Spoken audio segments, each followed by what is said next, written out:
Hello साथीहरु सबैलाई नमस्कार अनि स्वागत छ मेरो नयाँ भिडियोमा। आज चाहिँ हामी दुई बुढाबुढी मकै बारीमा गएर ट्याकटुक गरेर आएको भन्नुपर्छ। थोरै मकै गोड्न मागेको थियो, मकै गोड्नु फिनिस हानेर आएको भन्नुपर्छ हैन। यस्तै हो गाउँघर। अहिले चाहिँ मकै गोड्ने काम धमाधम चलेको छ। हाम्रो चाहिँ अब थोरै थोरै सकिन लागेको छ। यहाँ परको बारीमा अलिकति छ भन्नुपर्छ। यस्तै हो। अहिले चाहिँ बेलुकाको 6 बजेर त्यस्तै 35-36 मिनट गइरहेको अवस्था भन्नुपर्छ। त्यही हो, यो चोटिको नेपाल 2 महिनाको बसाइ पनि लगभग सकिन लाग्यो भन्नुपर्छ। अब चाहिँ मेरो नेपालमा बस्ने भनेको त्यही 10-12 दिन बाँकी छ। त्यहाँदेखि चाहिँ म घरदेखि बाटो लाग्नुपर्ने हुन्छ भने त्यहाँदेखि चाहिँ फेरि हाम्रो 2-2.5 वर्षको लागि वैदेशिक यात्रा भन्नुपर्छ। के हुन्छ कसो हुन्छ, सकेसम्म राम्रैसँग मेहनत गरेर फर्कौँ भन्ने कुरा हो। त्यही हो जिन्दगीमा। छोरा मान्छे भएपछि घर मात्र रुँगेर हुँदैन, पारिवारिक जिम्मेवारी अनेक कुराहरू हुन्छ। त्यस्तै कुराहरूलाई लिएर चाहिँ हामी चाहिँ वैदेशिक यात्रा जानुपर्ने हुन्छ भनौँ है। के छ छोटा बोक न यार, अहिले त नि मेरो कोदालो बोक्ने अरे। कहिले काट्छ हाम्रोमा चाहिँ? हाम्रोमा आज कुखुरा खाने प्लानिङ छ। पर चाहिँ कहिले काट्छ? कहिले काट्यो नि? ए बल्दा यार।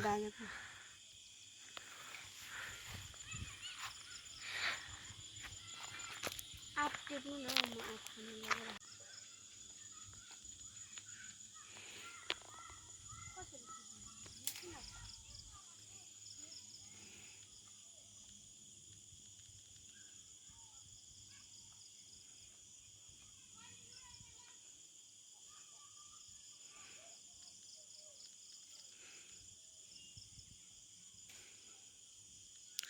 भयो धेरै नटिप।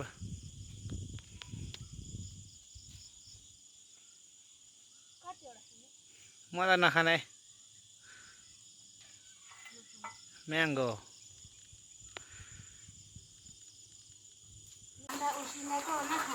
अन्डा उसिनेको नखाने रे?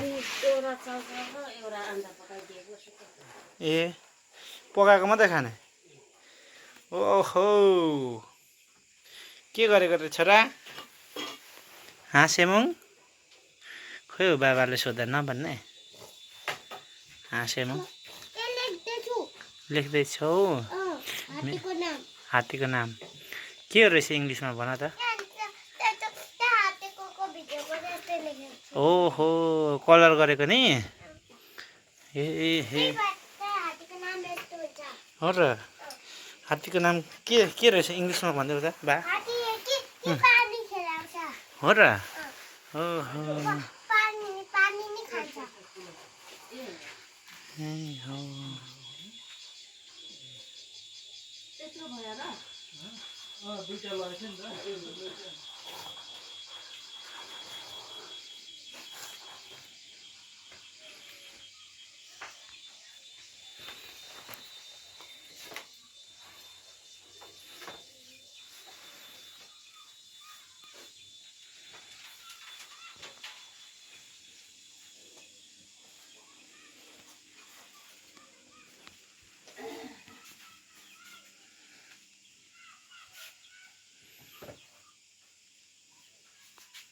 हेलो साथीहरू, आज चाहिँ बुधबारको दिन बिहानको 7 बजेर 15-16 मिनट गइरहेको अवस्था भन्नुपर्छ। यो चाहिँ मेरो घर अगाडि भन्नुपर्छ। यहाँ चाहिँ मेरो पछाडिदेखि देखेको चाहिँ मेरो घर हो। अनि अहिले चाहिँ हामी उदयपुरतर्फ लाग्दैछौँ 7 बजेको गाडीमा। हाम्रो बस चाहिँ यता पर छ भन्नुपर्छ।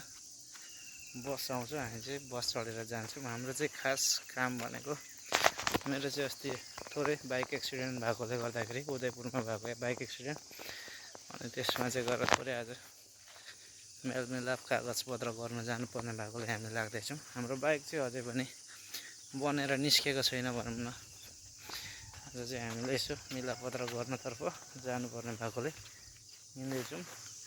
हाम्रो एक्सिडेन्टको बारेमा भन्नुपर्दा चाहिँ हामी कस्तो हो भने, हामी आफ्नो तरिकाले आफ्नो बाटोमा सर र 50-60को स्पिडमा गइरहेको बेला चाहिँ ठ्याक्कै अपोजिट साइडबाट आएर चाहिँ पेट्रोल पम्पमा छिर्न खोज्दाखेरि चाहिँ ड्याम्मै हाम्रो बाइकलाई हान्दियो क्या, अगाडिको चक्का र हेडलाइटमा हान्दियो।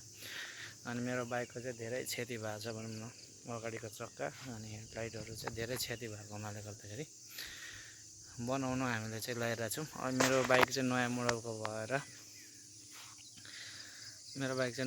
भएर त्यसको पार्ट्सहरू चाहिँ सजिलै उपलब्ध नहुने रहेछ। त्यसको लागि चाहिँ धेरै पर्खिनु पर्ने रहेछ भनौँ न, गाह्रो छ जिन्दगीमा।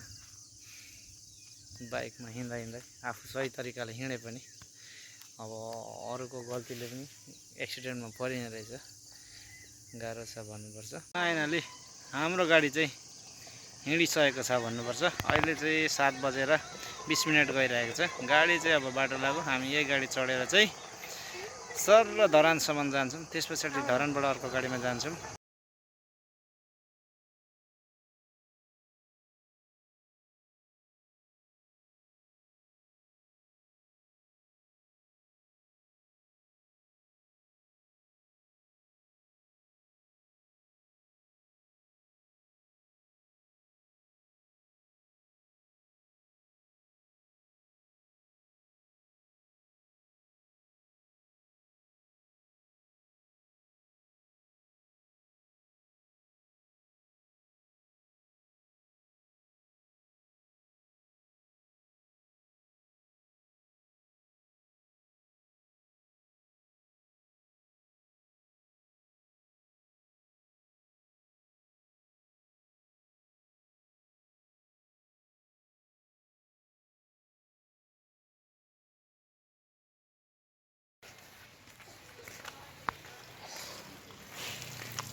अहिले चाहिँ हामी धरान आइपुगिसकेका छौँ अनि हामी चाहिँ बसबाट उत्रेर भानुचोकतर्फ लाग्दैछौँ। हामी चाहिँ भानुचोकबाट फेरि अर्को बस पक्रेर उदयपुरतर्फ लाग्नुपर्ने हुन्छ।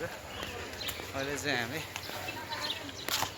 11 नम्बर गाडीमा चुइँ पारेर हिँड्दै गरेको अवस्था भन्नुपर्छ। बुढाबुढी त्यहाँ कलाएर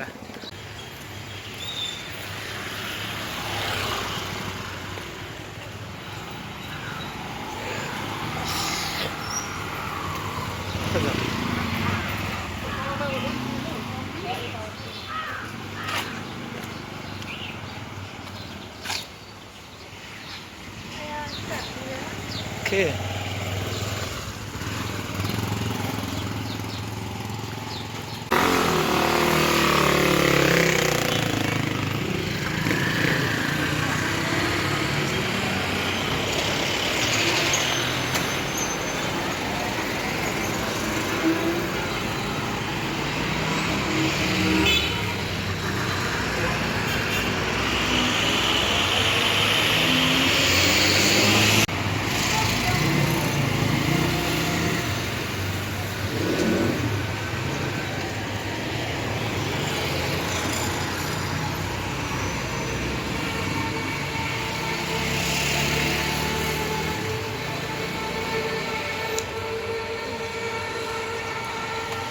अहिले चाहिँ म धरानको देशी लाइनमा छु अनि मैले चाहिँ जापानिज भाषा पढेर गएको सेन्टर भनेको चाहिँ यो पाराङमा जापानिज भाषा सेन्टर हो। आजभन्दा धेरै वर्ष अगाडि 2019तिर चाहिँ मैले यो सेन्टरमा जापानिज भाषा पढेँ अनि त्यसपछि चाहिँ म जापान गएको भन्नुपर्छ।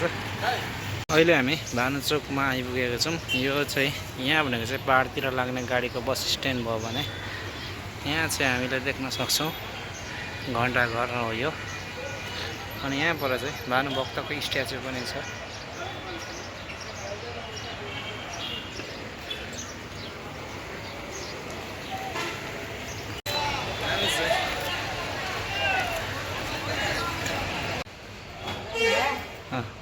फाइनली साथीहरू खाजा नि आइसक्यो। मोमो चिकन मोमो हो, बुढो चाहिँ नखाने चिसो खाइसक्नु खाइदिएर लाग्ने गाडीमा गएको।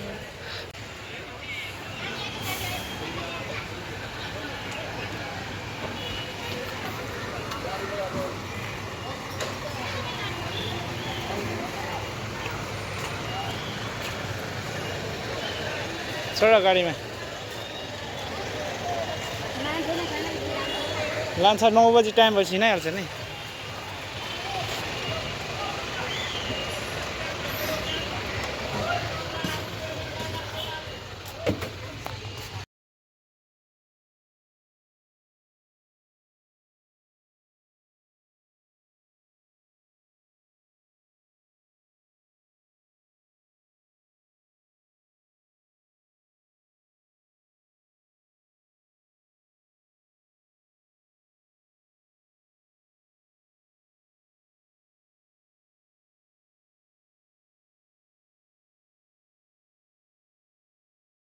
अहिले चाहिँ हामी उदयपुरबाट फर्केर धरान आइपुगिसकेको भन्नुपर्छ। अहिले चाहिँ हामी भानुचोकमा छौँ। यहाँ थोरै खाजाहरू खाएर बाटो लाग्दैछौँ भन्नुपर्छ।